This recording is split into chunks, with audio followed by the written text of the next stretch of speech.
سلامونه نیکی هیلې په همدې هیله چې ټول به روغ یاست او مبارکه جمعه به مو هم په خیر او په خوشحالۍ او په عبادتونو سره سفري کړې اوسي.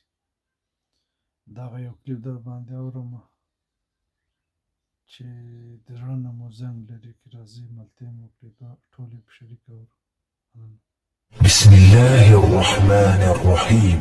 إن في خلق السماوات والأرض واختلاف الليل والنهار لآيات لأولي الألباب الذين يذكرون الله قياما وقعودا وعلى جنوبهم ويتفكرون في خلق السماوات والأرض ربنا ما خلقت هذا باطلا سبحانك فقنا عذاب النار.